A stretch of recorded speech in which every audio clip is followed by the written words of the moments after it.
Delight IAS पर आप सभी का एक बार फिर से बहुत बहुत स्वागत है।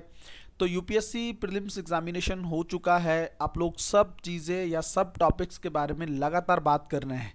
पेपर कैसा रहा उसका एनालिसिस आप लोगों ने देख लिया, कट ऑफ किस तरह से रहेगी, है ना। जो भी चीज़ें हैं यूपीएससी ने ये कर दिया पेपर में, वो कर दिया। सी सेट आसान था, सी सेट डिफिकल्ट था, ये सारी चीज़ें लगातार आप लोग देख रहे हो। बट सबसे इम्पॉर्टेंट टॉपिक ये है, क्या कोई लर्निंग हमने देखी या नहीं, है ना। और अगर आप लर्निंग नहीं करते हो, अगर आप ये लर्निंग नहीं करते हो तो रिजल्ट चेंज नहीं होगा। इस चीज़ को हमेशा के लिए याद रखिएगा।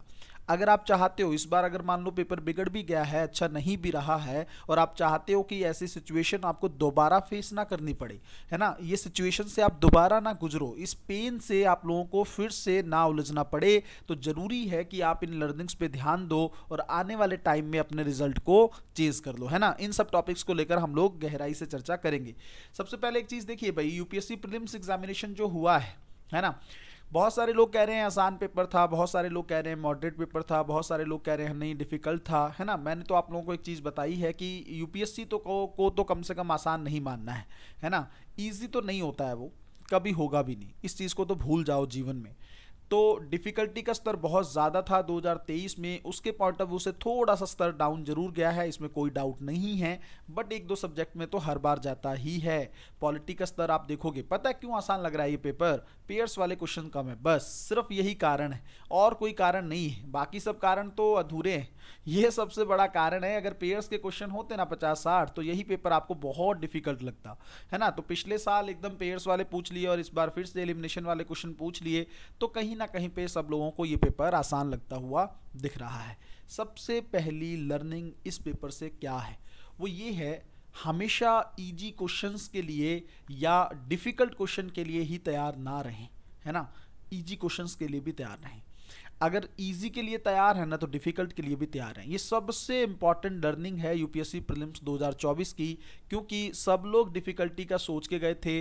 जितना हो पाया डिफरेंट टाइप की टेस्ट सीरीज ने डिफिकल्ट सवाल बनाने का प्रयास किया, है ना। आप भर भर के देखेंगे टेस्ट सीरीज में तो डिफिकल्ट इतने डिफिकल्ट हैं कि जिस बात का कोई लॉजिक भी नहीं बनता है, फिर भी उस तरह के सवाल बनाए गए। अब बच्चा लगातार इसी चीज़ की प्रैक्टिस कर रहा था, और प्रैक्टिस करते करते उसको पता भी नहीं चला कि यूपीएससी थोड़ा सा स्तर डाउन भी कर सकता है, और वहीं पे वो उलझ के रह गया, है ना। तो सबसे बड़ी लर्निंग क्या है? दोनों चीज़ों के लिए तैयार रहो, डिफिकल्ट भी और इजी के लिए भी। दूसरी इंपॉर्टेंट चीज़, बहुत इंपॉर्टेंट है ये बात, कि क्वेश्चन 1 जो है, और क्वेश्चन 100 जो है, और क्वेश्चन 25 जो है, क्वेश्चन 70, कोई भी एक क्वेश्चन, हर क्वेश्चन की अपनी रेलिवेंस है। ध्यान से समझिएगा एक चीज़ जो मैं आपको बताने जा रहा हूँ। देखो, ये मान लो क्वेश्चन 1, मान लो पॉलिटी का क्वेश्चन है ना। तो पॉलिटी का क्वेश्चन मान लो यूपीएससी ने थोड़ा सा इजी दे दिया, मान लिया, है ना, ऐसा हुआ भी है। तो पॉलिटी का क्वेश्चन है, क्वेश्चन आसान है, तो इसको डील करने का तरीका जो है ना, वो अलग ही होगा। इसको डील करेंगे हम अलग तरीके से, कि ठीक है आसान है ना, तो इजी तरीके से ही इस सवाल को देखेंगे भी और डील भी करेंगे। अच्छा, हिस्ट्री का सेगमेंट है, थोड़ा सा देखना है, डाटा है, डिफिकल्ट है ना, फैक्ट है, तो उसको अलग तरीके से डील करना है। इकोनॉमिक्स को अलग तरीके से डील करना है, साइंस टेक को अलग तरीके से डील करना है। जो one size fits all approach वाला जो चीज़ होती है ना, वो आप सब पे लागू नहीं कर सकते हो। इसका मतलब ये है, क्वेश्चन 1 पे जो टेक्निक लागू होगी या जिस तरीके से हम उसको डील करेंगे, सेम उसी पैटर्न को लेकर 100 तक आगे नहीं बढ़ सकते हैं, है ना। तो ये इंपॉर्टेंट चीज़ है, हर क्वेश्चन की इंडिविजुअल डिमांड है, हर क्वेश्चन को डील करने का इंडिविजुअल तरीका है, वे उसी तरीके के अकॉर्डिंग आपको उस क्वेश्चन को डील करना है। तीसरी इंपॉर्टेंट चीज़ क्या है? करंट अफेयर को नेगलेक्ट नहीं करना है। लगातार लोग जो हैं ये सोचते हैं कि पिछले 2-3 सालों में करंट अफेयर नहीं पूछा गया है, 2016 में बहुत ज़्यादा पूछ लिया, उसके बाद यूपीएससी डाउन जाने लगा, ये सब चीज़ें ये नहीं करनी है। करंट अफेयर हमेशा के लिए इंपॉर्टेंट है। एक चीज़ और सोच के देखो, मान लो 2025 में ना भी पूछे करंट अफेयर से, है ना, 2-4 सवाल ही पूछे, मेंस तो लिखोगे 2025 का, तो उसमें तो करंट चाहिए ना, तो फिर करंट तो पढ़ना ही पड़ेगा। इसका तो कोई विकल्प, कोई अल्टरनेटिव है ही नहीं। और करंट अच्छा होता है ना, तो अगर इस तरह से जैसे इस बार 19-20 सवाल पूछ लिए, तो मज़ा हो जाता है जीवन में, फ्री के नंबर मिलते हैं आपको, काम करना होगा। और ये करंट अफेयर एक सोर्स से नहीं होगा, कम से कम 2-3 सोर्स का हेल्प लेकर इस करंट अफेयर को करना होगा। इवन हेल्प लेनी होगी न्यूज़पेपर की भी, है ना। जल्दी से ही इस चीज़ को लेकर हम लोग एक कोर्स लेकर भी आएंगे नेक्स्ट ईयर का करंट अफेयर को लेकर। दूसरा एक चीज़ समझिएगा, जो आपका ये चौथी लर्निंग, हम इस पॉइंट में क्या समझ सकते हैं कि क्या चीज़ सीखने की ज़रूरत है। ठीक है। सबसे इंपॉर्टेंट चीज़ एक ये भी है कि देखो जैसे जो सेगमेंट आप इग्नोर नहीं कर सकते हो यूपीएससी में, है ना। देखो एक चीज़ तो मैं हमेशा ही आप लोगों को कहता रहता हूँ कि कॉन्सेप्ट जो है उसके बिना तो पेपर नहीं होगा, है ना। तो ये कॉन्सेप्ट कहाँ से क्लियर होगा? ये कॉन्सेप्ट क्लियर होगा बेसिक से। भर भर के क्वेश्चन है जो सीधे एनसीईआरटी से है ना। तो एनसीईआरटी पढ़ने का एक तरीका होता है, एनसीईआरटी से क्वेश्चंस डील करने का एक तरीका होता है। डिलाइट आईएएस का जो मेंटोरशिप प्रोग्राम चलता है उसमें आप इतने बेहतरीन सवालों को डील कर सकते हो एनसीईआरटी को लेकर, सारा पेपर वहीं से आपको देखने को मिलेगा। तो प्रैक्टिस भी ज़रूरी है इस चीज़ को लेकर, है ना। तो एनसीईआरटी को नहीं छोड़ना है ताकि बेसिक जो है आप लोगों का बहुत अच्छे से तैयार हो जाए। दूसरी चीज़ ये है कौन कौन से सेगमेंट को आप इग्नोर नहीं कर सकते हो। हमेशा से ही कहता था पॉलिटी लोग इजी लेते थे, 20 सवाल लगभग 18-20 सवाल इसमें बन गए हैं, बहुत बड़ी चीज़ है ना। 1/5 पेपर ही जो है इसमें से कवर हो गया है। दूसरा अगर आप देखेंगे इकॉनमी को आप नहीं छोड़ सकते, इन्वायरमेंट को आप नहीं छोड़ सकते, ज्योग्राफी को आप नहीं छोड़ सकते। पहले ज्योग्राफी इतना इंपॉर्टेंट नहीं था, लेकिन पिछले 2 सालों में ज्योग्राफी की रेलिवेंस जो है यूपीएससी प्रीलिम्स एग्जामिनेशन में थोड़ी सी बढ़ती हुई दिख रही है। इन्वायरमेंट को आप नहीं छोड़ सकते, इन्वायरमेंट फिर वही उसी पे गया है। लेटेस्ट टेक्निक जो है इन्वायरमेंट में वो बहुत इंपॉर्टेंट रही हैं, वेस्ट को लेकर जो है या कार्बन डाइऑक्साइड को सोखने को लेकर जो टेक्निक्स हैं, इन चीज़ों को लेकर, है ना। तो करंट जो है, करंट से जुड़ जाता है इन्वायरमेंट का पेपर भी, ठीक है। तो ये कुछ सेगमेंट है और इसमें साथ आप ऐड कर दो करंट अफेयर, तो ये सेगमेंट को आप नहीं छोड़ सकते। और मेरा मानो तो आईआर भी बहुत इंपॉर्टेंट सेगमेंट है, इसमें से सवाल बनते हैं जिसको मैपिंग से आप जोड़कर देख सकते हो, ठीक है।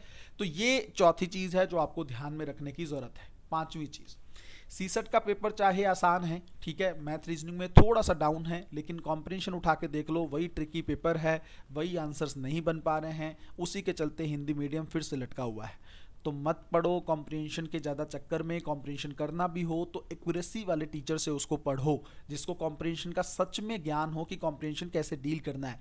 जिस टीचर को ये पता होगा ना कि पूर्व धारणा को कैसे डील करना है, वही टीचर आपको कॉम्प्रिहेंशन करा भी सकता है ना। तो कॉम्प्रिहेंशन वाली चीज़ें। दूसरा, मैं ये कहूँगा मैथ और रीजनिंग पे ज़्यादा ट्रस्ट करो, इस पे ज़्यादा काम करने का प्रयास करो, है ना। कॉम्प्रिहेंशन को लेकर लास्ट में हम लोग कुछ वीडियोस लेकर आएंगे जिससे आपकी वो चीज़ें भी डील हो जाएंगी। एक भी सवाल आपका 100% एक्यूरेसी की बात तो हम नहीं करेंगे, कभी नहीं करते हैं हम, लेकिन इतना जरूर कहेंगे कि अगर आप करते हो, है ना, इन चीज़ों को लेकर, तो आपका मैक्सिमम चीज़ें जो हैं उससे तैयार हो जाएंगी, मैक्सिमम एक्यूरेसी आने का प्रयास रहेगा, ठीक है। उसके अलावा और क्या सीखने की ज़रूरत है हमें इस पेपर से? देखो जो आपका इस चीज़ को लेकर है ना कि सोर्सेस किस चीज़ को लेकर कैसे डील करना है ना। जैसे यूपीएससी ने इस बार कुछ फैक्ट पूछे हैं, है ना।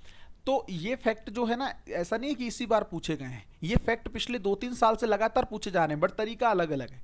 जैसे पहले अगर आप देखेंगे तो स्पोर्ट्स जो है पिछले 2-3 साल में इंपॉर्टेंट हो गया था, बट इस बार स्पोर्ट्स में सवाल नहीं है ना। तो इस बार यूपीएससी ने एक बुक भी पूछ ली है, इस बार यूपीएससी ने ब्रिगेडियर टाइप का सवाल भी पूछा है, कमांडर वाला वो वाला सवाल भी पूछा है यूपीएससी ने, है ना। यूपीएससी ने सैन्य अभ्यास भी इस बार पूछ लिया है। इसका मतलब ये सब क्या है? ये फैक्ट है। इस फैक्ट के लिए आपको अलग से काम करना होगा, है ना, थोड़ा सा काम अलग से करना होगा, ताकि आपके पास 10-15 पेज का एक फैक्ट की बुक हो जिसमें इस तरह के सवाल भी आप सीधे स्तर पर डील कर सको, है ना। तो थोड़ा सा मिक्सचर आप प्रीलिम्स एग्जामिनेशन के पॉइंट ऑफ व्यू से देख सकते हो, है ना। तो ये कुछ चीज़ें हैं जिस पे आप लोगों को बहुत अच्छे से काम करने की ज़रूरत है। समय अब आप लोगों के पास ज़्यादा नहीं है, इस चीज़ को समझ लो। अगले साल के लिए भी अब रोने धोने से कुछ नहीं होना है, जो होना था वो हो चुका है ना। ज़्यादा दुख मनाने से कुछ नहीं होने वाला। अगर यूपीएससी आपको सेलेक्ट कर लेना दोबारा से, तब तो आप इस दुख को मनाओ, बट अगर आप ये इससे कोई फ़ायदा होने वाला नहीं है तो फिर आपको इस दुख को मनाने की ज़रूरत नहीं है। सीधा आप लोग फोकस करें अपने एग्जामिनेशन पे, वही ज़्यादा इम्पॉर्टेंट है ना। अगले साल अगर आप चाहते हो कि रिजल्ट चेंज हो, वो तभी चेंज हो पाएगा रिजल्ट अगर आप मेहनत को लगातार करते रहेंगे। अगर आपकी मेहनत डाउन जा रही है तो फिर चीज़ें चेंज नहीं होगी। यही तकलीफ, इसी पीड़ा से आपको अगली बार भी गुजरना पड़ेगा। डिलाइट आईएएस का मेंटोरशिप प्रोग्राम बहुत जल्द शुरू हो रहा है। आप लोग चाहें तो ऑफलाइन और ऑनलाइन में जुड़ सकते हैं। अगर आप इस प्रोग्राम में जुड़ते हैं 100% एक्यूरेसी रहेगी। अगले साल 100% रिजल्ट जो है इस प्रोग्राम से निकाला जाएगा। आप लोग इसमें जुड़ सकते हो और लगातार अपने एफर्ट्स को बेटर बना सकते हो। किसी भी बच्चे को कॉल करना हो, वैसे तो नंबर दिया हुआ है डिस्क्रिप्शन में, फिर भी 9718112484 ये नंबर हमारा ही है, हम ही डील करते हैं। जो भी क्वेरी हो, जो भी कुछ हो, हाँ, तैयारी के अलावा कोई और मैसेज नहीं करना है, सिर्फ तैयारी से रिलेटेड आपको चीज़ें बात करनी है ताकि हम लोग डील कर सकें। बहुत बहुत धन्यवाद। मिलते हैं अगली जल्द से जल्द अगली वीडियो में।